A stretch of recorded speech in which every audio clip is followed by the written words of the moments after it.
যারা অশিক্ষিত গরিব পূর্ব তারা হরি হরি কেষ্ট কেষ্ট করবে। আমি তো বাবু, আমি কেন হরিনাম করব? আজ হোক, 100 বৎসর পরে হোক, 100 জন্ম পরে হোক, আপনাকে এই জায়গায় আসতে হবে, হরিনামের জায়গায় আপনাকে আসতে হবে। কত দৃষ্টান্ত চান? আমার গুরুপাদ পদ্ম, আপনারা নবদ্বীপ যাবেন, নবদ্বীপে গৌরাঙ্গ সেতুর কাছে মঠ আছে, শ্রী চৈতন্য সারস্বত মঠ, যাকে এখন সহজ, সবাই বলে সহজ করে বলুন, সহজ করে বলুন, এই জন্য সহজ করে বলে জল মন্দির। পুকুরের মধ্যে মন্দির আছে, চৈতন্য সারস্বত মঠ আর কেউ বলে না, সবাই বলে জল মন্দির। আমি বলি হ্যাঁ, জল মন্দির আবার কি, নাম কি? শ্রী চৈতন্য সারস্বত মঠ, ওর প্রতিষ্ঠাতা আমার গুরুপাদ পদ্ম। তখনকার দিনের MA LLB। ভক্তিদ্বৈত মাধব গোস্বামী মহারাজ, যে সর্বভোগে যার মঠ আছে গোয়ালপাড়া তেজপুর, উচ্চশিক্ষিত সবাই। এই জন্য চৈতন্য মহাপ্রভু বলেছেন, পরে কেন লোক, পরে কেন লোক, কৃষ্ণ ভক্তি জানিবারে। সে যদি রহিল, যদি কৃষ্ণ ভজন না করে, তবে বিদ্যায় কি করে? বিদ্যায় কি লাভ? পড়িয়া শুনিয়া লোক গেল ছাড়ে খারে, কৃষ্ণ মহা মহোৎসব বঞ্চিল সবার। চৈতন্য মহাপ্রভু স্বয়ং ভগবান, মহাপ্রভুর লীলা, মহাপ্রভুর আবির্ভাবের দিন বলে যায়, আমাদের কর্তব্য বলা, কোকিল কুহু কুহু করে, কে শোনে কে শোনে না সেই অপেক্ষা তার নাই। আমরা ভুলে যাই গৌর পূর্ণিমা, চৈতন্য মহাপ্রভুর আবির্ভাব তিথি। হোলি খেলেন, হোলি মুমূর্ষু রোগীকে ছাড়ে না, পথে ঘাটে যাকে পায় তাকে ভূত বানিয়ে দেয়, মদ্যপান করে, নারীর শ্লীলতা হানি করে। হোলির দিন কত প্রাণ নষ্ট হয়। সেই দিন মহাপ্রভুর আবির্ভাব হয়েছিল। ফাল্গুনী পূর্ণিমা, হিন্দল রঙ্গিমা, সুজন ভজন রাগে। ফাল্গুনী পূর্ণিমা, আমরা গৌর পূর্ণিমার দিন, ফাল্গুনী পূর্ণিমার দিন আমরা সারাদিন উপবাস করি এবং চৈতন্য চরিতামৃত আমরা পারায়ণ করি। সন্ধ্যাবেলায় মহাপ্রভুর অভিষেক হয়, তারপরে তার ভোগরাগ হয়, তারপরে আমরা অনুকল্প করি, ভাত খাই না, ফলমূল এইসব পাই। তারপরের দিন যেমন জগন্নাথ মিশ্র ভগবান কৃষ্ণের মহোৎসব করেছিলেন, তেমনি জগন্নাথ মিশ্রের মহা মহোৎসব পালিত হবে। আমরা বাঙালি, চৈতন্য মহাপ্রভু যদি জগতে না আসতেন, আমরা বাঙালি বলে পরিচয় দিতে পারতাম না। চৈতন্য মহাপ্রভু যদি না আসতেন, মহাপ্রভু আবির্ভূত হওয়ার আগে বাংলা ভাষার একটা রূপ ছিল, তাকে বলা হয় প্রাক চৈতন্য যুগের বাংলা। মহাপ্রভু আসার পর এই বাংলা ভাষার একটা রূপ হয়, তাকে বলা হয় চৈতন্য সমসাময়িক বাংলা।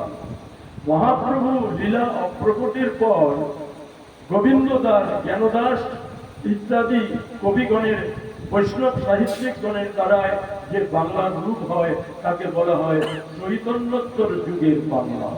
চৈতন্য মহাপ্রভু না এলে আমরা বাঙালি পরিচয় দিতে পারতাম না।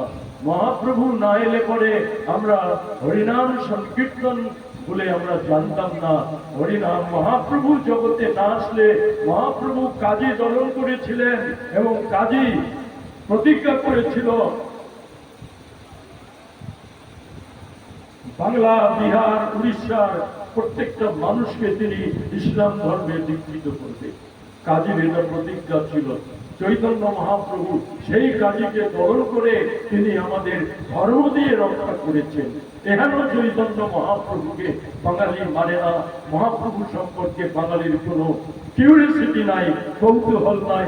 আজকে আমেরিকা, ইউরোপ, সারা পৃথিবী মায়াপুরে আসছে, চৈতন্য মহাপ্রভুকে নিয়ে রিসার্চ করছে, আর বাঙালি জাতি চৈতন্য মহাপ্রভু সম্পর্কে উদাসীন।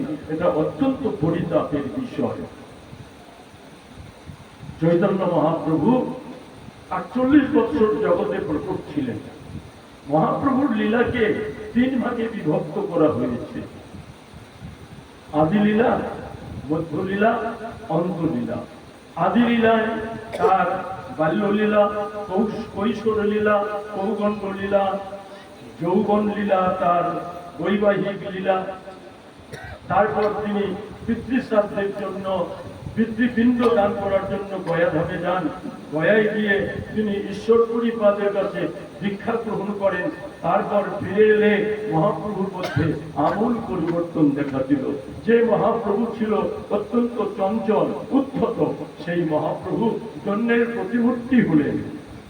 তারপর মহাপ্রভু, এইটা হচ্ছে আদি লীলার কথা। মহাপ্রভু 24 বছর বয়সে সন্ন্যাস গ্রহণ করেন। আপনারা ঘুষ দিয়ে, লক্ষ লক্ষ টাকা ঘুষ দিয়ে ছেলেকে মরার জন্য পাঠিয়ে দেন। এখন তো আর্মিতে ঢুকলেও ঘুষ দিতে হবে, আর্মিতে পাঠাচ্ছেন। কখন কোন বর্ডারে কোন উগ্রপন্থীর দ্বারায় মরে যাবে তার ঠিক আছে, কিন্তু পাঠাচ্ছেন, ঘুষ দিয়ে মরতে পাঠাচ্ছেন। কিন্তু আপনারা একটা সন্তানকে সাধু বানাতে চান, সাধু বানাতে চান না। চোর হোক, গুন্ডা হোক, বদমাশ হোক। আজকে কি চলছে সবাই তো জানি। মোবাইল খুললে কি পাওয়া যায়? আজকে যারা চোর, আজকে যারা জেলে আছে, তারা কেউ মূর্খ? কেউ মূর্খ? কেউ মূর্খ নয়, সব শিক্ষিত, শিক্ষিত চোর। এই জন্য আমরা কি তৈরি করব দেশটাকে? আমরা দেশে আমরা কি দিব? আজকে সাধু নাই, আজকে মঠে সন্ন্যাসী নাই, মঠে ব্রহ্মচারী নাই। কেন নাই? একটা মায়ের একটা ছেলে, একটা মেয়ে। সাধু কে হয়? আগে 5টা ছেলে ছিল, একটা সাধু হয়েছে, বাবা মা একটা সাধু হয়েছে, 4টে তো আছে। এখন এক ছেলে এক মেয়ে, সাধু কে হয়?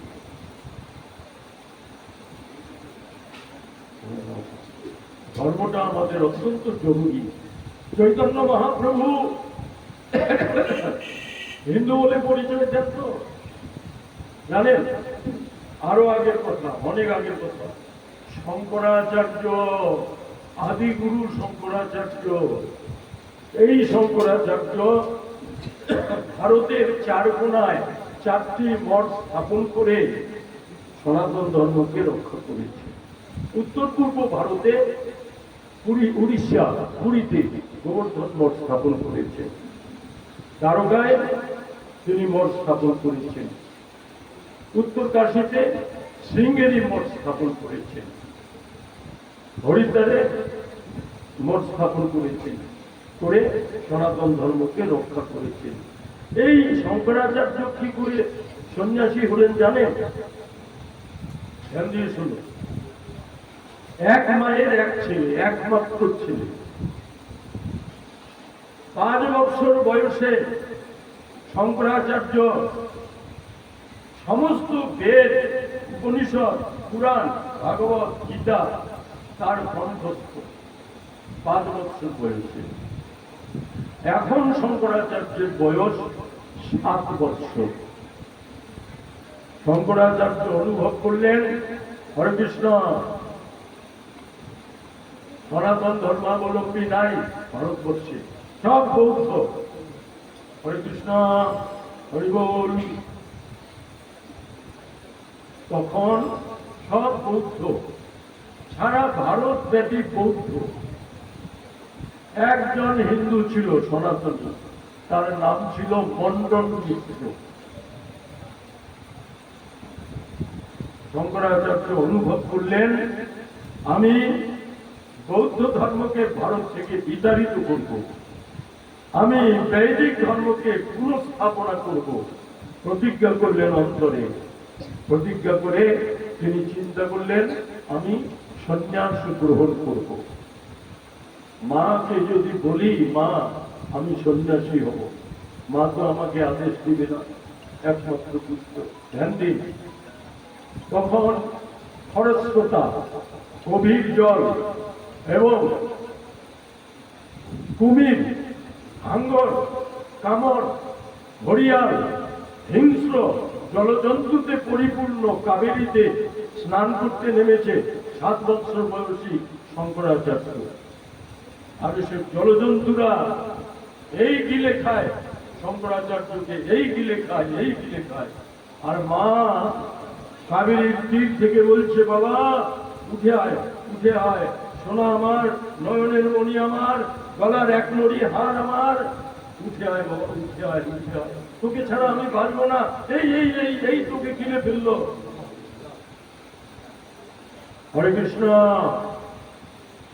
তখন 7 বছর বয়সের শঙ্করাচার্য বলছে, মা আমি উঠবো ফিরে, কিন্তু একটা শর্ত আছে। কি শর্ত? তোমাকে আদেশ দিতে হবে আমি সন্ন্যাস গ্রহণ করব। জাতি রক্ষার জন্য, দেশ রক্ষার জন্য, ভারতবর্ষ রক্ষার জন্য আমি সন্ন্যাস গ্রহণ করব। এই আদেশ যদি দাও তবে আমি তীরে উঠব, নইলে আমায় হাঙ্গর, কুমির যা খুশি খাক।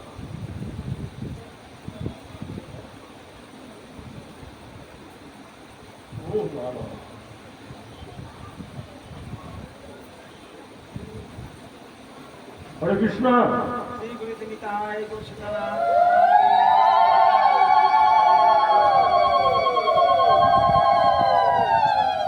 তখন হরে কৃষ্ণ, ধ্যান দিন।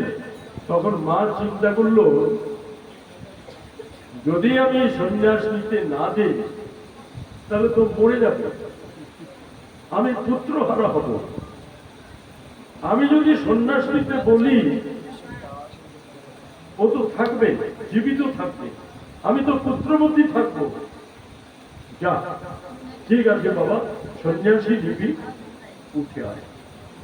তখন শঙ্করাচার্য উঠে এলেন। উঠে এসে তিনি তোতাপুরী মহাশয়ের কাছে, তখনকার দিনে তার কাছ থেকে তিনি সন্ন্যাস নেন। সন্ন্যাস নেওয়ার পর, হরে কৃষ্ণ, ধ্যান দিন, তার সঙ্গী চাইত, সব তো বৌদ্ধ। তিনি সর্বপ্রথম ওই মন্ডন মিশ্রের কাছে যায় তাকে পরাজিত করার জন্য। স্বপ্নের দ্বারায় মন্ডন মিশ্র পরাজিত হল। এবার তার স্ত্রী বলছে, মন্ডন মিশ্রের স্ত্রী, যে আমি অর্ধাঙ্গিনী, স্বামী অর্ধেক, আমি অর্ধেক, আমাকে জয় করতে না পারলে আপনি আমার স্বামীকে পরিপূর্ণ জয় করতে পারবেন, আমাকে পরাস্ত করবেন। তো ঠিক আছে। 7 বৎসরের শিশু, আর ইনি হচ্ছেন প্রাপ্তবয়স্ক গৃহিণী, স্ত্রী। তখন শঙ্করাচার্যকে মন্ডন মিশ্রের স্ত্রী কামসূত্র থেকে প্রশ্ন করে, যে সম্পর্কে শঙ্করের কোনো জ্ঞান নাই। তখন শঙ্করাচার্য বলল যে, মাতে এ বিষয়ে আমার কোনো জ্ঞানই নাই, আমি বেদ, উপনিষদ, পুরাণ, গীতা, মহাভারতে উৎপত্তি লাভ করেছি, কিন্তু আমি 7 বছর বয়স আমার, এ সম্পর্কে আমার কোনো জ্ঞান নাই। আপনি আমাকে এক পক্ষকাল সময় দিন, 15 দিন। 15 দিন পর আমি আপনার প্রশ্নের জবাব দিব এবং আমি নিজে প্রশ্ন করবো আপনাকে। মন্ডন মিশ্রের স্ত্রী বললেন, তথাস্তু। এইবার শঙ্করাচার্য তিনি যোগ বলে, একজন রাজা মারা গিয়েছিল, রাজার মন্ত্রী আমাত্য আত্মীয় স্বজন রাজার মরদেহ কাঁধে করে নিয়ে যাচ্ছে। এবার শঙ্করাচার্য যোগ বলে এই রাজার শরীরে প্রবেশ করেছে। রাজা ধরপড় করে উঠেছে, মরা মানুষটা। তখন রাজার শরীরে শঙ্করাচার্য বলছে, শোনো, আমি মারা গিয়েছি, কিন্তু এখন আমি আরো 15 দিন এই জগতে থাকবো। 15 দিনের বেশি থাকবো না। 15 দিন পরে আমি চিরদিনের জন্য বিদায় নেব, তোমরা ভয় পেও না। এই 15 দিনে শঙ্করাচার্য সংসার ধর্ম তিনি বুঝলেন, অনেক অনেক অনেক ভাবে বুঝলেন। তীক্ষ্ণ মেধা, 5 বছর বয়সে বেদ উপনিষদ তার কণ্ঠস্থ, হা বলতে হাওড়া বলতে। তীক্ষ্ণ মেধা, সংসারের সমস্ত তিনি 15 দিনে সব আয়ত্ত করলেন। কামসূত্রের কথা 15 দিন পরে রাজার দেহ পরিত্যাগ করে নিজের শরীরে প্রবেশ করে আবার মন্ডন মিশ্রের স্ত্রীর সামনে এলেন। এসে বললেন, এবার বসুন। বসলে পরে এইবার মন্ডন মিশ্রের স্ত্রী কথার জবাব দিল। শঙ্করাচার্য নিজে প্রশ্ন স্থাপন করলেন, মন্ডন মিশ্রের স্ত্রী তার জবাব দিতে পারল না। এইবার পতি পত্নী দুইজনে শঙ্করাচার্যের চরণে আশ্রিত হলেন, শিষ্য হলো। এই মন্ডন মিশ্রকে নিয়ে শঙ্করাচার্য ক্রমে ক্রমে প্রচার করতে করতে করতে করতে তিনি বৌদ্ধ ধর্মকে ভারত থেকে বিতাড়িত করলেন। আজকে বৌদ্ধ ভারতবর্ষের সংখ্যালঘু। আমরাই বৌদ্ধ ছিলাম।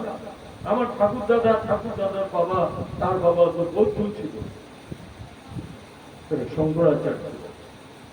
এই জন্য সাধুর বড় অবদান। আমরা সাধুকে চিনলাম না আজ পর্যন্ত। আমরা সাধুকে খুব খুব সস্তা মনে করি, আর সাধুরা সস্তাগিরিও করে, এটাও ঠিক। কিন্তু সাধু যখন যখন দেশ জাতি ধর্ম সংকটে পড়েছে, তখন তখন রাষ্ট্রকে, জাতিকে, ধর্মকে রক্ষা করেছে সাধু। চৈতন্য মহাপ্রভু 24 বছর বয়সে সন্ন্যাস গ্রহণ করেছিলেন। তার নাম ছিল বিশ্বম্ভর। মহাপ্রভুর কষ্টি ঠিকুজির নাম বিশ্বম্ভর। আর নিম গাছের তলায় জন্ম হয়েছিল। আর আমাদের গ্রাম বাংলায় একটা নিয়ম আছে, প্রথা আছে, যদি কোনো মায়ের সন্তান হয় আর মারা যায়, হয় আর মারা যায়, তো সেই সন্তানের নাম একটা ফালতু নাম রাখে, এলেবেলের নাম রাখে। আমাদের একজন পাড়ায়, যেখানে আমার জন্মস্থান, ওখানে একটা লোকের নাম ছিল ফাকসা। ফাকসা ফাকসা ফাকসা ওনারা 13 ভাই না 14 ভাই ছিল, সব ভাই মারা গিয়েছে।